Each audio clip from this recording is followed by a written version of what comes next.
नमस्कार साथियों। अपने राजस्थान के इतिहास के बारे में चर्चा कर रहे थे। राजस्थान के इतिहास में अपने जो राणा कुंभा तक हमने पढ़ लिया था। राणा कुंभा के जो पुत्र जो उदा थे, उदा ने उनकी हत्या कर दी थी। तो अब अपने आज बात करेंगे जो राणा सांगा है उसके बारे में विशेष रूप से चर्चा करेंगे राणा सांगा की। तो आप हेडिंग डालिए, पहले एक कंसेप्ट को और नोट करिए। उदा की जो हत्या है वो आकाशीय बिजली गिर जाने के कारण होती है। तो ये कंसेप्ट आप नोट करना।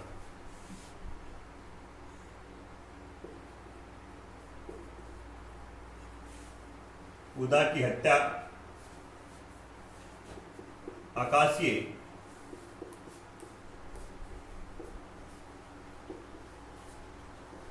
बिजली गिर जाने के कारण होती है।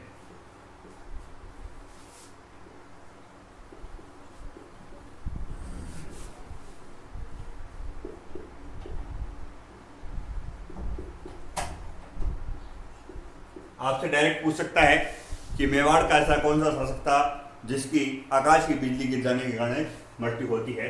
तो वो उदा था। उदा की जो हत्या है वो आकाशीय बिजली गिर जाने के कारण होती है। उसके बाद ये जो उदा का एक कंसेप्ट और ये देखना यहाँ से समझना आप कि उदा जब मेवाड़ का शासक बनता है, उदा मेवाड़ का शासक बनता है, उस समय इसको क्या है, यहाँ मेवाड़ी सरदारों को जब पता चलता है कि इसने राणा कुंभा की हत्या की, तो उसको ये इसको उदा को बाहर निकाल देते हैं। यहाँ रायमल को शासक बनाते हैं। उदा का छोटा भाई जो था रायमल अगला शासक बनता है और इसकी जो है आकाशीय बिजली गिर जाने के कारण मृत्यु हो जाती है।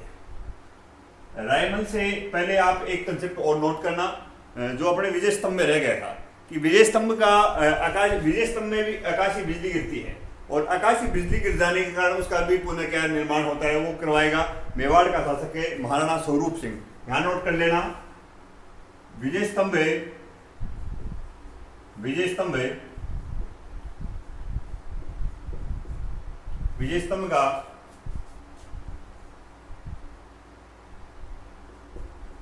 बिजली गिर जाने के बाद, विजय स्तंभ का बिजली गिर जाने के बाद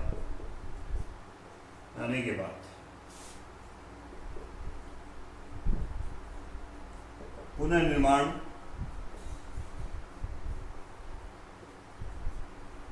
मेवाड़ शासक के महाराणा स्वरूप सिंह करवाते हैं। महाराणा स्वरूप सिंह करवाते हैं। ये कंसेप्ट आपको नोट करना है। जहां आपने विजय स्तंभ पढ़ा है उसमें एक ऊपर वाली लाइन यहाँ नोट कर लेना, ये कि विजय स्तंभ का जो बिजली गिर जाने के बाद उसका पुनर्निर्माण कौन करवाएगा, मेवाड़ के शासक के महाराणा स्वरूप सिंह करवाएंगे। अब बात कर रहे हैं अपने जो कुंभा है, कुंभा के पुत्र ने उदा ने इसकी हत्या कर दी। उदा के बाद जो शासक बनता है वो रायमल बनता है, इसका छोटा भाई। तो उसके बारे में आप नोट करना। रायमल के जो प्रमुख काम जो है वो देखना क्या क्या है। रायमल हेडिंग डाल लेना। रायमल के बारे में पहले अपने विस्तार से पढ़ते हैं। तो शासक है राणा रायमल। देखो, राणा रायमल का जो कालक्रम है वो 1473 से 1509 ईस्वी बताया जाता है। राणा रायमल का जो कालक्रम है वो 1473 ईस्वी से लेके 1509 ईस्वी तक बताया जाता है। राणा रायमल जो है, इनके बारे में जो आने वाले से कंसेप्ट है उनके बारे में अपने पहले चर्चा करते हैं कि राणा रायमल ने एकलिंग जो मंदिर है, एकलिंग जी मंदिर का निर्माण बप्पा रावल ने करवाया था, जो कैलाशपुरी उदयपुर में है। और मेवाड़ के शासकों का एकलिंग नाथ जी क्या है, कुल देवता माना जाता है। तो इस एकलिंग नाथ जी के मंदिर का राणा रायमल ने क्या किया था, पुनर्निर्माण करवाया था। एकलिंग नाथ जी मंदिर का पुनः निर्माण करवाया। दूसरा कंसेप्ट आप इसका नोट करना, इनकी जो पत्नी जो थी, राणा रायमल की जो महारानी जो थी वो थी श्रृंगार देवी। महारानी जो है वो कौन है, श्रृंगार देवी। श्रृंगारजो देवी जो है ये जोधा की पुत्री थी, जोधा की पुत्री थी। ये आवल बाउल की जो संधि हुई थी, अपने हमने जो पढ़ी थी आवल बाउल की जो संधि है, उस समय महाराणा कुंभा और जोधा के मध्य ये शर्त ये रखी गई थी कि जोधा अपनी पुत्री देगा, कुंभा के बड़े पुत्र जो रायमल है, रायमल को छोटे पुत्र जो रायमल के साथ इसका विवाह होता है श्रृंगार देवी का। रायमल के साथ इसकी शादी हुई थी। अब आप नोट करना, महारानी के बाद में रायमल की जो महारानी है वो श्रृंगार देवी है। उसके बाद आप नोट करना, इसने गोसुंडी जो बावड़ी है उसका निर्माण करवाया था राणा रायमल ने। तो डायरेक्ट आपसे पूछ सकता है कि गोसुंडी बावड़ी का निर्माण किसने करवाया? गोसुंडी बावड़ी का निर्माण राणा रायमल ने करवाया था। इस गोसुंडी बावड़ी से वैष्णव धर्म की जानकारी मिलती है। कौन से धर्म की जानकारी मिलती है? वैष्णव धर्म की।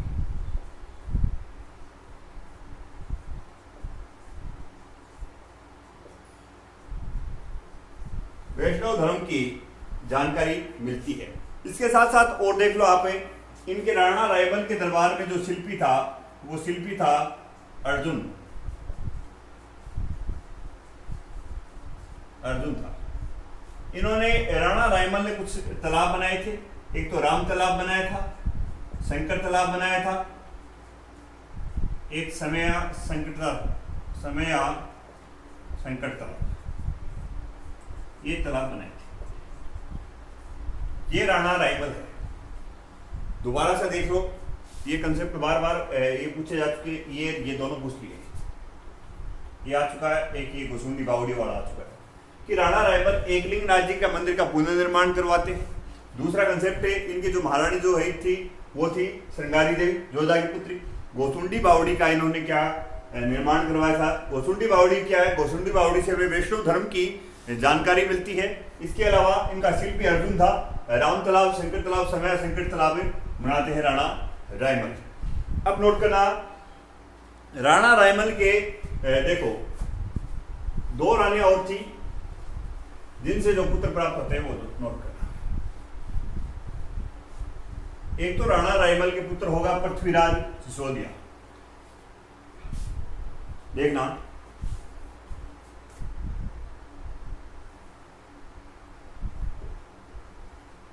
पृथ्वीराज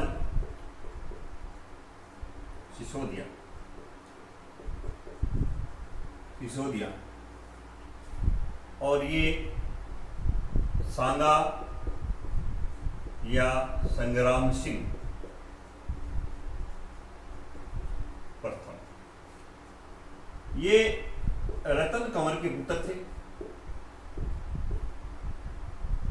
रतन कंवर, एक होगा जयमल, एक क्या होगा? जयमल। ये है वीर कंवर का पुत्र।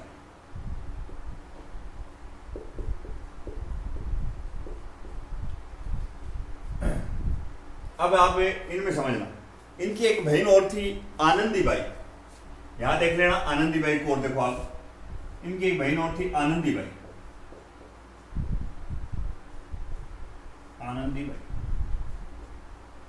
आनंदी बाई जो थी वो सिरोही के शासक जगमाल सिंह देवड़ा को ब्याही थी। सिरोही शासक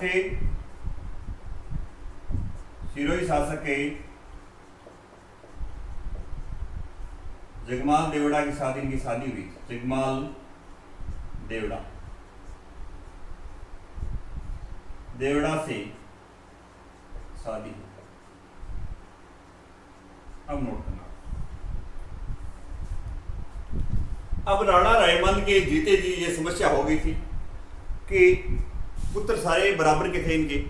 राणा रायमल अपने जीते जी इनको उत्तराधिकारी नहीं बना पाया था।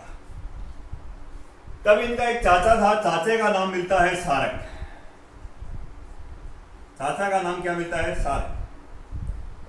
सारंग ने ये कहा कि आप एक ज्योतिष है भीमल गांव, कौन से गांव में? भीमल गांव। भीमल गांव चले जाओ, वो जो पुजारी जो बताएगी वही इसे, वो बात क्या है वो सत्य बताती है, वो जो बताएगी वही राजा बन सकेगा। तो अब ऐसा बताया जाता है ये पृथ्वीराज सिसोदिया, सांगा या संग्राम सिंह और ये जयमल तीनों वहां चले जाते हैं और तीनों जाके वहां क्या है सब हाथ दिखाते हैं। तब पृथ्वीराज सिसोदिया को वो मना कर देती है कि आपकी तो राजयोग लिखा ही नहीं इस जयमल के बारे में कि आप तो ऐसे ऐश करोगे, अयासी करोगे, आपके भी राजयोग नहीं है। तो राजयोग जो ये शेर की खाल पे बैठा है, जिसके संग्राम सिंह की है राजयोग। तब ऐसा बताया जाता है कि इस बात को लेकर पृथ्वीराज सिसोदिया को क्या आ जाता है, गुस्सा आ जाता है और पृथ्वीराज सिसोदिया ने यही तलवार निकाल ली थी और ऐसा बताया जाता है इनकी पत्थर से आंख फोड़ दी थी संग्राम सिंह या सांगा की। तो एक आंख से ये क्या हो गए थे, काणे हो गए थे सांगा या संग्राम सिंह। तो इनकी आंख किसने फोड़ी थी? पृथ्वीराज सिसोदिया ने, इनके भाई ने फोड़ी थी। तो इनके भय से अब सांगा यहां से क्या है, चला जाएगा। सांगा यहां से राठौड़ बिदा के पास आता है, राठौड़ बिदा के पास आ जाता है। राठौड़ बिदा के पास आ जाता है। इस बात का जब जयमल को पता चलता है तो जयमल क्या करता है, इस पे आक्रमण करता है। जयमल यहां आक्रमण करता है, जयमल आक्रमण करता है, जयमल आक्रमण करता है। तब ऐसा बताया जाता है कि ये यहां से राठौड़ बिदा के पास था सांगा, तो सांगा यहां से आगे चला जाता है श्रीनगर। श्रीनगर जो पड़ता है वो पड़ता है अजमेर में, और अजमेर में इनको जो शरण देता है वो करमचंद पंवार है। करमचंद पंवार उसको शरण देता है, इसको करमचंद पंवार। ये आप कंसेप्ट दोबारा से समझ लो एक बार। राणा रायमल का सबसे पहले हमने जो बात कर ली है, गोसुंडी बावड़ी वाला एक क्वेश्चन इंपॉर्टेंट है। एक इन्होंने एकलिंग जी मंदिर का पुनर्निर्माण करवा दिया। महारानी जो थी इनकी वो श्रृंगार देवी थी। इसके अलावा इन्होंने राम शंकर समय शंकर तालाब बनाए हैं, शिल्पी इनका अर्जुन था। उसके बाद हमने ये बात की राणा रायमल के जो पुत्र हैं पृथ्वीराज सिसोदिया, सांगा या संग्राम सिंह और जयमल, इनकी तीनों की जो बहन थी वो आनंदी बाई थी। वो सिरोही के शासक जगमाल देवड़ा के साथ उनकी शादी हुई थी। तब ऐसा बताया जाता है इनके चाचा सारंग ने ये कहा कि भी राजा तो आप में से बनेगा कोई ना कोई, आप क्यों ना उस भीमल गांव में उस ज्योतिष के पास, उस पुजारी के पास चले जाओ, तो वो आपको बता देगी कि राजा बनेगा कौन। तब ऐसा बताया जाता है कि पृथ्वीराज सिसोदिया, सांगा, संग्राम सिंह और जयमल इस भीमल गांव में उस पुजारी के पास आते हैं। पृथ्वीराज सिसोदिया को वो मना कर देती कि आपकी राजयोग नहीं है, जयमल को मना कर देती है। तब इस बात को लेकर ये पृथ्वीराज सिसोदिया गुस्सा हो जाते हैं, यही सांगा पर एक आक्रमण कर देते हैं और सांगा की एक आंख फोड़ दी थी यही। तो सांगा अपने बड़े भाई के डर से और यहाँ राठौड़ बिदा के पास आता है। जब इस बात का पता चलता है कि सांगा कहाँ है, राठौड़ बिदा के पास है, जयमल यहाँ आक्रमण करता है और राठौड़ बिदा के यहाँ से ये सांगा श्रीनगर अजमेर में आ जाता है और वहाँ इसकी जो इनका असली दाता बनता है वो करमचंद पंवार बनता है। आगे नोट करना।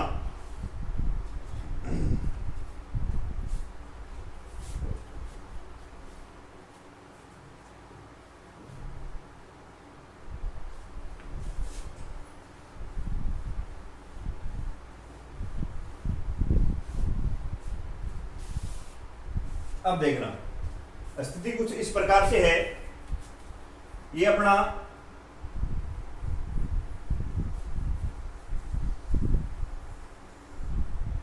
राजस्थान है,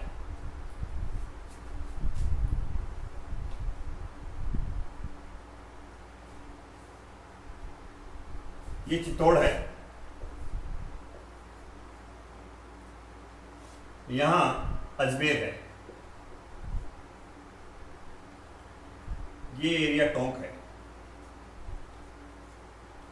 सांगा तो यहां बैठा है,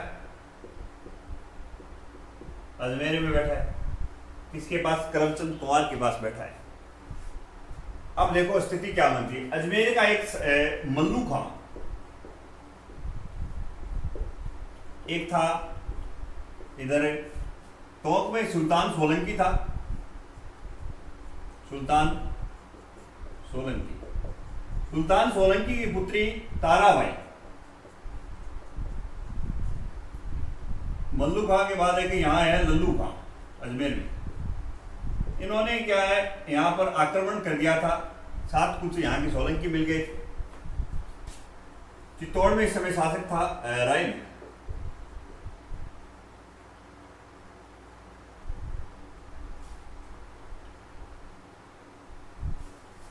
ये देखो बात क्या करती है, इन्होंने मल्लू खान लल्लू खान ने मिलकर यहाँ आक्रमण कर दिया।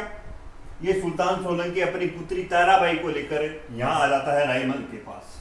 और रायमल के इस समय दो पुत्र, सांगा तो अजमेर बैठा है, एक का नाम है पृथ्वीराज सिसोदिया,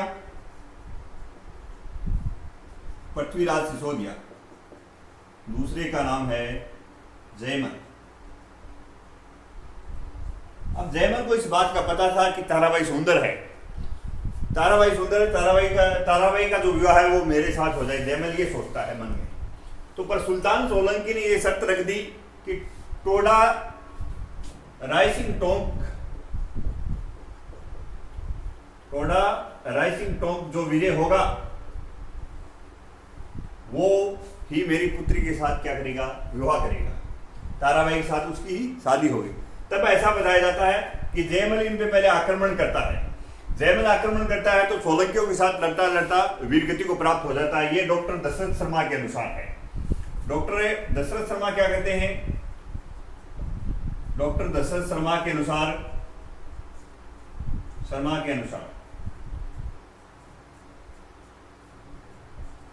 जयमल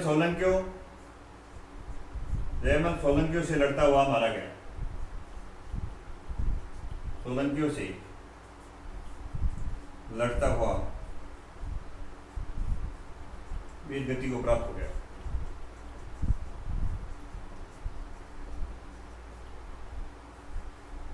अपने को ज्यादा कोई कंसेप्ट याद नहीं रखना है। उसके बाद पृथ्वीराज सिसोदिया आक्रमण करता है। पृथ्वीराज सिसोदिया इसे टोडा रायसिंह टोंक को जीत लेता है। तो टोडा रायसिंह टोंक को जीत लेता करने का मतलब अजमेर भी जीत लेता है। और अजमेर में इस यहाँ जो अपना अजय मेरु दुर्ग है उसका निर्माण करवाएगा। तो आप ये कंसेप्ट सारा अभी नोट करना, मैं आपको समझाता हूँ। तो अजमेर जीतेगा, इस ताराबाई से विवाह करेगा। तो अब अपने बात जो करेंगे वो पृथ्वीराज सिसोदिया की बात करेंगे। तो जयमल का तो किस्सा ही खत्म हो गया, जयमल तो खत्म हो चुका है। उसके बाद इधर ये सांगा बचेगा, पृथ्वीराज सिसोदिया बचेगा, उनके बारे में अपने बात करते हैं। देखो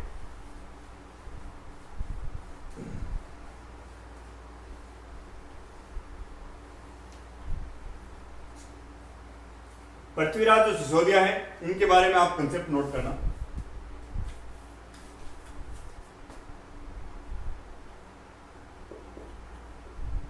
पृथ्वीराज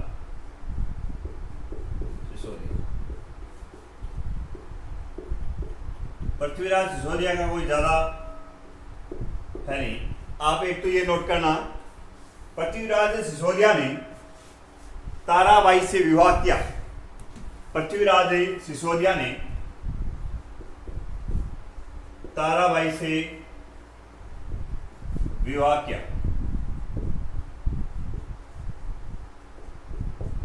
अब ताराबाई से विवाह कर लिया तो अजमेर दुर्ग का क्या है, ये पुनर्निर्माण करवाएगा।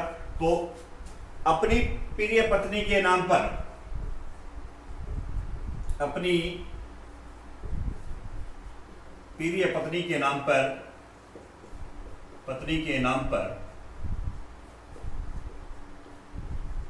अजय मेरु दुर्ग का अजय मेरु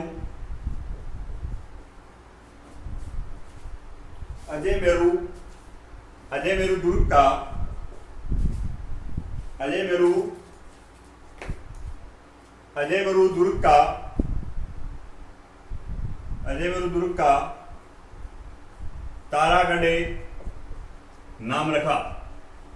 अजय मेरु दुर्ग का तारागढ़ नाम रखा। तो ताराबाई से पृथ्वीराज सिसोदिया ने विवाह किया, अपने प्रिय पत्नी के नाम पर अजमेर दुर्ग का तारागढ़ नाम रखा है। इस तारागढ़, ये जो तारागढ़ जो दुर्ग है उसे ये गढ़पिटली पहाड़ी पे होने के कारण इसे गढ़पिटली दुर्ग कहा जाता है। अजय मेरु दुर्ग कहा जाता है। इसे राजस्थान का जिब्राल्टर कहा जाता है, अरावली का अरमान कहा जाता है। तो ये इसे अजमेर उद्योग की बात है। उसके बाद देखो आप नोट करना पृथ्वीराज सिसोदिया के बारे में। पृथ्वीराज सिसोदिया को राजस्थान के इतिहास में उड़ना राजकुमार के नाम से जाना जाता है। पृथ्वीराज सिसोदिया को पृथ्वीराज सिसोदिया को राजस्थान इतिहास में उड़ना राजकुमार के नाम से उड़ना राजकुमार के नाम से जाना जाता है।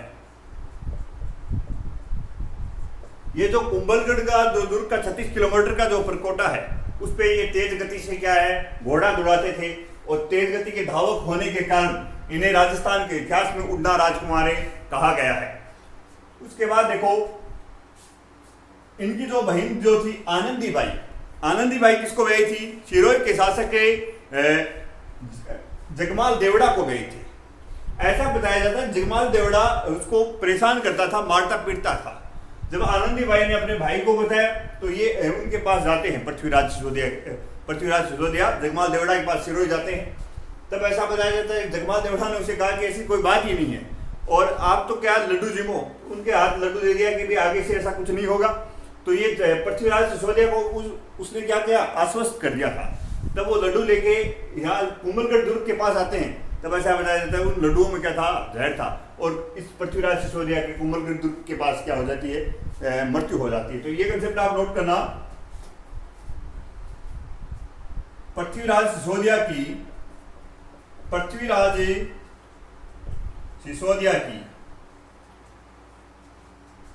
की हत्या उनके बहनोई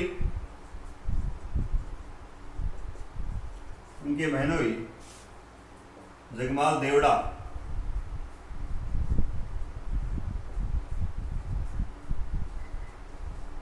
जहर देकर की।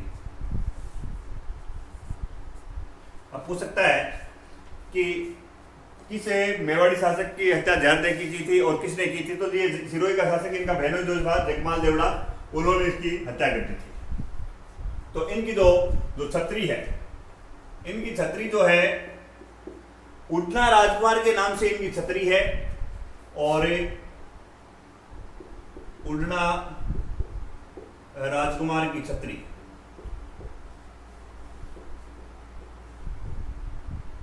कुंभलगढ़ दुर्ग में है। कुंभलगढ़ दुर्ग में है। 12 खंभों की छतरी है। 12 खंभों की छतरी है। ये छतरी मामा देव कुंड के पास है।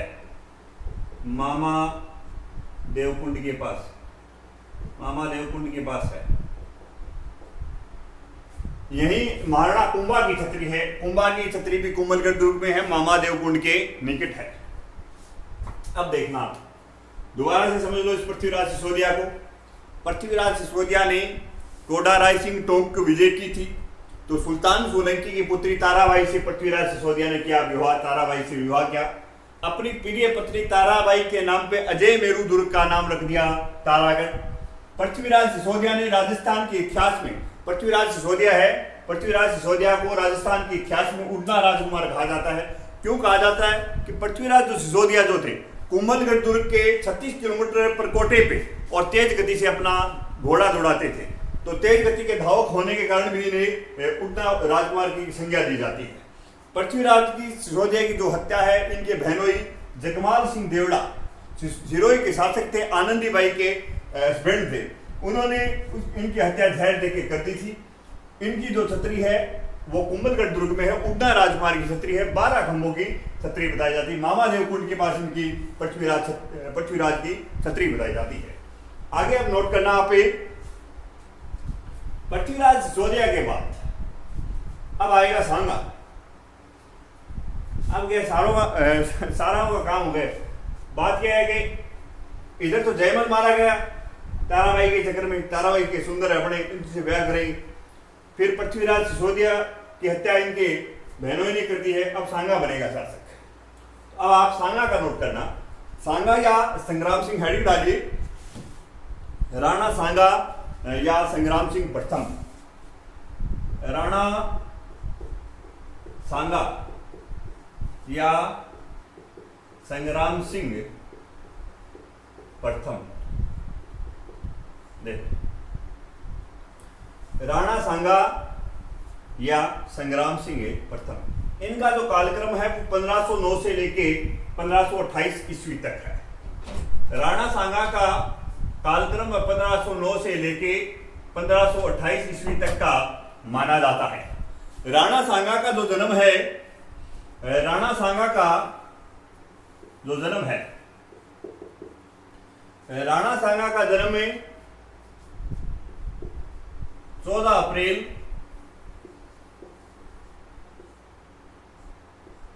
1482 ईस्वी को हुआ था। राणा सांगा का जो जन्म है वो कुंभलगढ़ दुर्ग के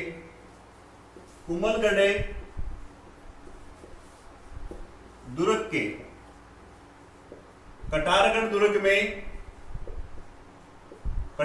दुर्ग में बादल महल में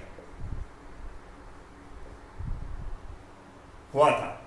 तो 14 अप्रैल 1482 कुंभलगढ़ दुर्ग के कटारगढ़ दुर्ग के बादल महल की जूना कचहरी में इनका जन्म होता है। उसके बाद देखो, राणा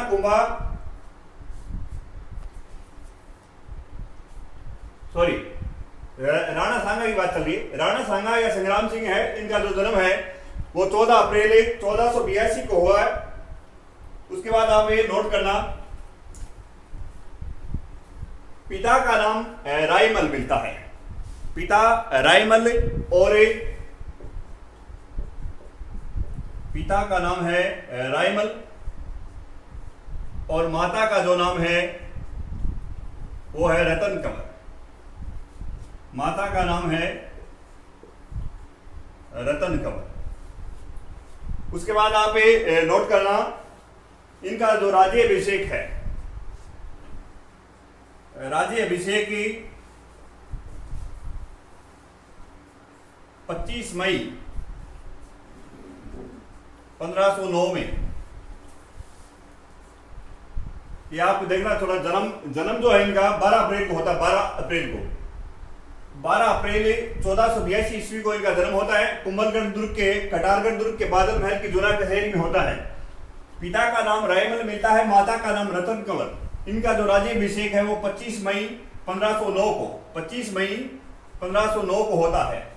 अब और आप नोट करना, राणा जो सांगा है, राणा सांगा जो है, इनके जो करमचंद पवार जो इनको आश्रय देते हैं, कहाँ, अजमेर के श्रीनगर में, तो उनको लाते हैं और उनकी पुत्री से विवाह भी करते हैं। तो करमचंद पवार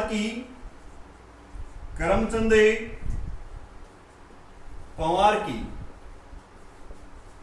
पुत्री से विवाह किया, करमचंद पवार की पुत्री से विवाह किया, वह उन्हें बंबोई की जागीर प्रदान की,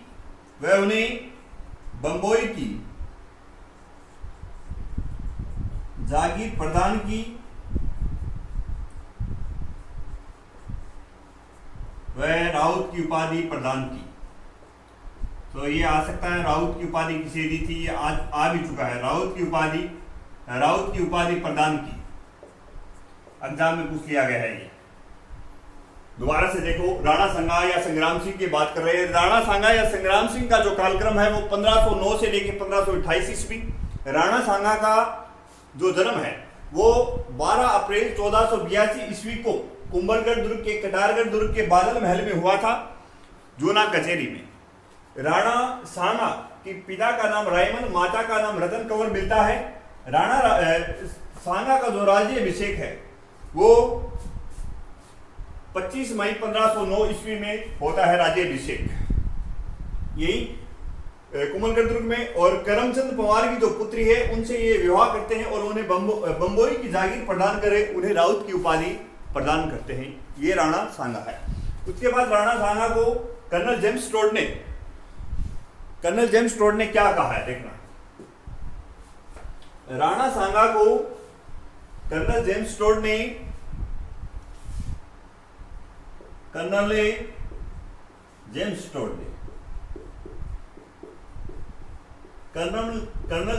ने इन्हें सैनिकों का भगना अवशेष कहा है।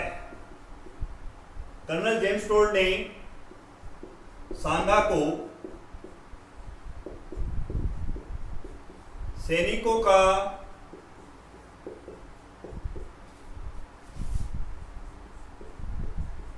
भगना शेष कहा है।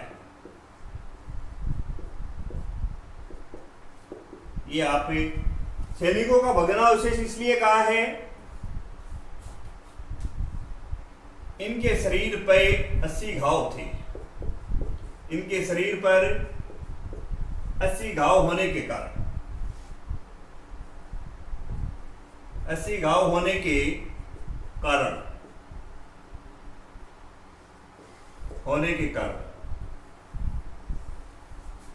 और नोट करना आप, सभी हिंदू राजाओं ने इन्हें मिलकर हिंदू पत्ते की उपाधि दी है। सभी राजपूत राजाओं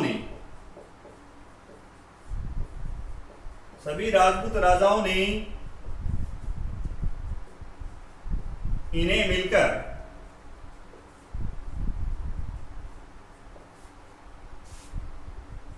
सांगा को